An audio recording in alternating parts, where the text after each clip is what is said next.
Hey guys, it's Shane. This is a 7-step head-to-toe series from beginner to advanced. The first thing you want to do, step 1, is the wide angle forward fold, which is a type of ballistic stretching. So wide stance, toes turned in, slight bouncing, or you can hold at the end. I like to bounce first and then hold at the end. Step 2 is going to be a single and a double leg forward fold. The double leg forward fold is often called a pike.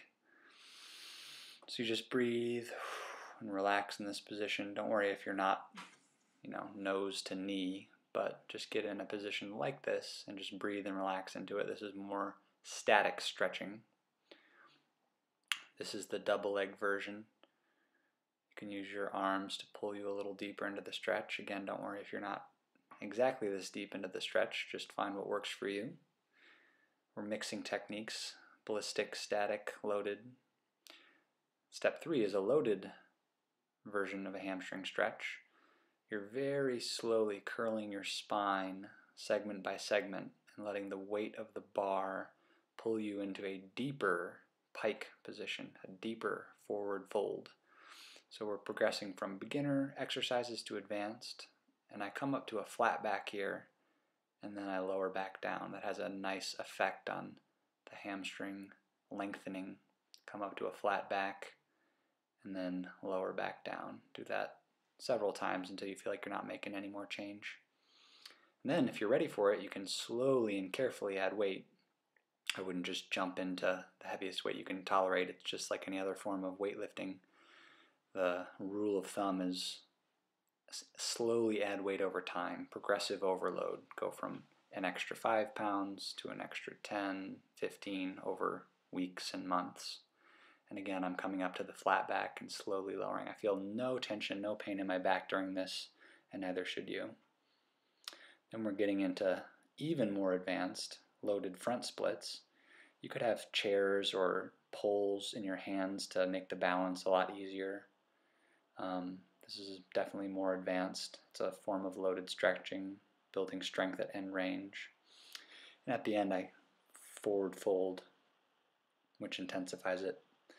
And then now we're getting into the real meat and potatoes, the head to toe, which is ballistic stretching. And I like to start people on the ground with ballistic stretching. And notice my hand position here.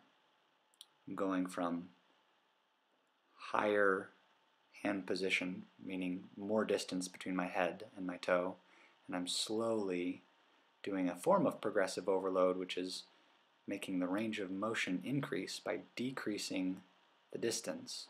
So I call these targets in my ballistic stretching program, and you just slowly go from 2 fists to 4 fingers to 3, 2, 1, then you get down to just the 1 fist.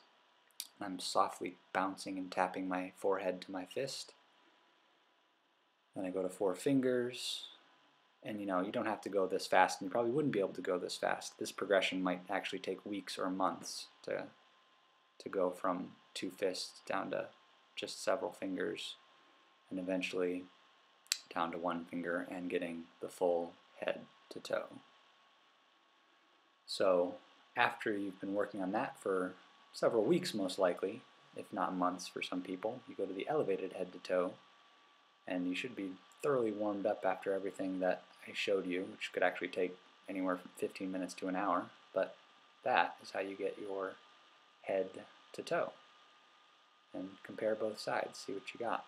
You can also do your pulses or your bounces in this elevated position with your foot on a higher surface. But there it is. So if you have really tight hamstrings, I'd recommend starting with the 30-day hamstring program. But if you're more advanced, you can get into the 45-day programs like ballistic stretching, which is the main way to get the head to toe, supplemented by loaded stretching. So enjoy. Yeah, be cool, just move with the groove. No funk in here to be way too slow.